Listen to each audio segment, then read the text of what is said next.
built it. We're the ones that use it. They gave it away. Panama has rejected U.S. demands for free passage through the Panama Canal and ended its participation in China's Belt and Road Initiative.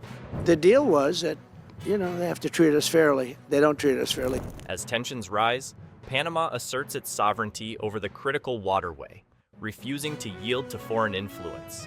Both the U.S. and China are vying for strategic control, but Panama remains firm on maintaining neutrality and independence. China's at both ends of the Panama Canal. China's running the Panama Canal. Donald Trump didn't mince words when he declared, "China is operating the Panama Canal, and we're taking it back." It was a bold statement and wasn't the first time the Panama Canal had stirred up controversy. The canal, cutting through Central America, is a political lightning rod and a global power symbol. Like the USA, China also uses the canal to its advantage, and that is when the Panama government took some serious actions. They charge more for our Navy than they charge for navies of other countries. They laugh at us because they think we're stupid.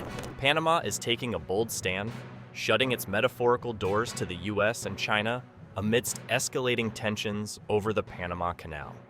Refusing US demands for free passage and rejecting China's Belt and Road Initiative, Panama asserts its sovereignty over the critical waterway, which handles 6% of global maritime trade and nearly half of US container traffic.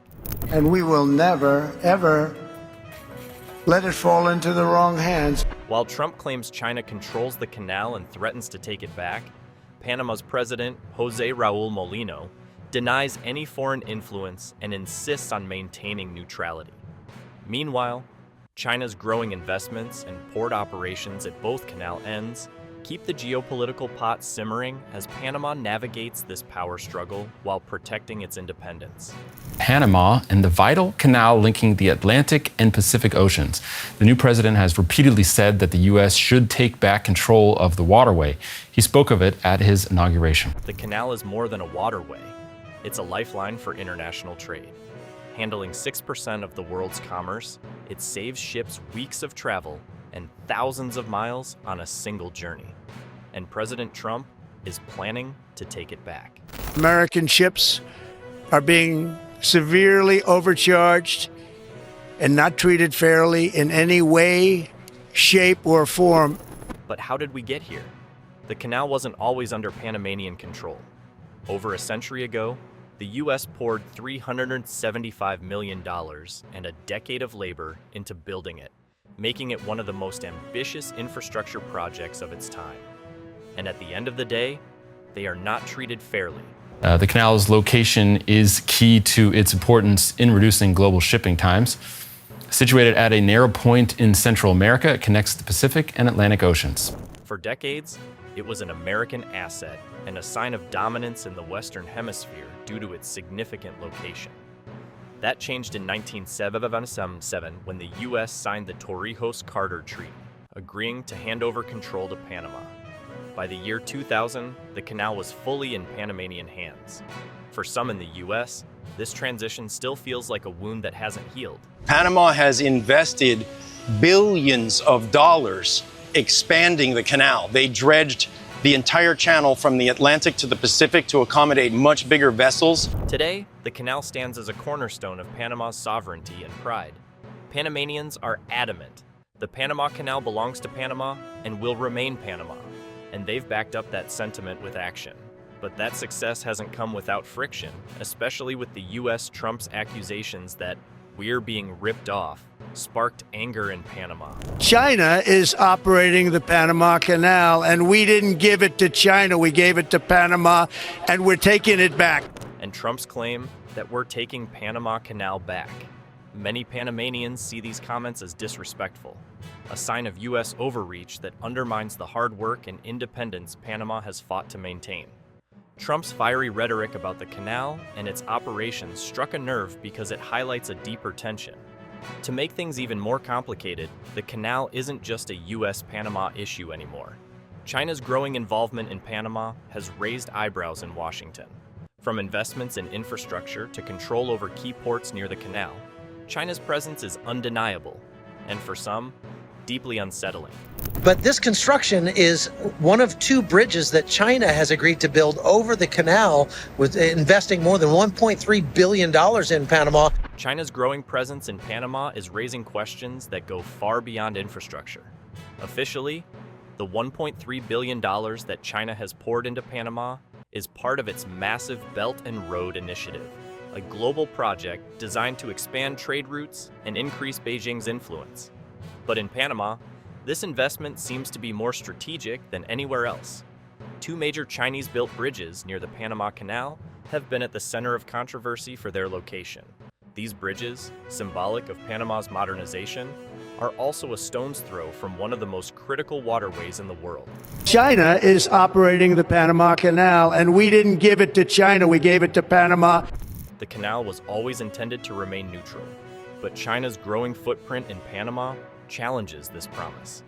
While the Panamanian government insists that no foreign power controls the canal, the presence of Chinese companies on both sides of the waterway has raised alarms in Washington. As the US-China rivalry intensifies, the canal is increasingly seen as a potential pawn in a larger game of global influence. And then there's Donald Trump, whose fiery claims about the canal added fuel to an already simmering fire. His argument? The US is being exploited. He accused Panama of overcharging American ships and violating the spirit of the 1971 Torrijos-Carter Treaty.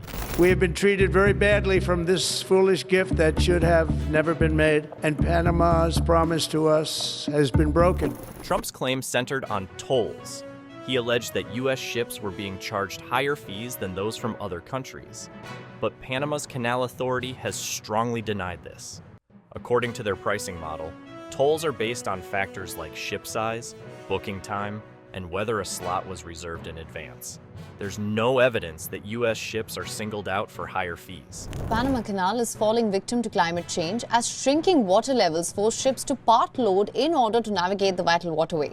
Still, Trump's grievances didn't stop there. He pointed to the auction system as another example of Panama's so-called exploitation. When drought conditions in 2023 reduced canal capacity, Panama introduced an auction system for priority transit slots. This system turned into a bidding war, with one shipping company reportedly paying $4 million to jump the line. That shipping rates, the tariffs to go through the canal have gone up in recent years. And then there is the element of sort of hemispheric. The United States is by far the Panama Canal's biggest customer. Around 70% of ships that pass through the canal are either coming from or going to.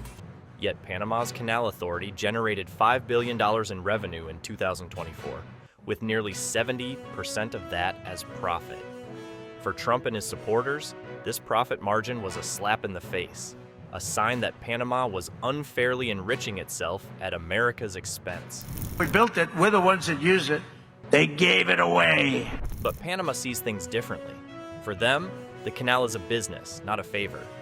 The money isn't just pocketed, it funds the Panamanian government, accounting for a significant portion of its national budget.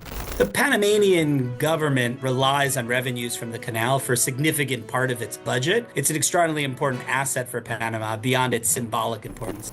Yet the escalating tolls, auction bids, and limited slots have led some to accuse Panama of exploiting its position. Critics argue that while the canal is a unique asset, its pricing policies increasingly prioritize profit over fairness. But it's the main source of income for Panama, too. But let's not forget the economic warfare aspect. The Panama Canal isn't just a shortcut, it's a lifeline for global trade. Around 6% of the world's commerce flows through it, and the U.S. is the canal's biggest customer. If trade lanes like the canal become battlegrounds in a larger conflict, the ripple effects would be global. Higher costs, delayed goods, and Amazon Prime deliveries taking longer than 2 days. It's a nightmare scenario for supply chains and consumers alike. Panama, meanwhile, is stuck playing referee in this geopolitical grudge match. On one side, there's the US, its longtime ally and biggest source of canal traffic. On the other, there's China, a rising investor with deep pockets and ambitious plans. So, where does all this leave Panama? Hit like and subscribe to the channel to get more details.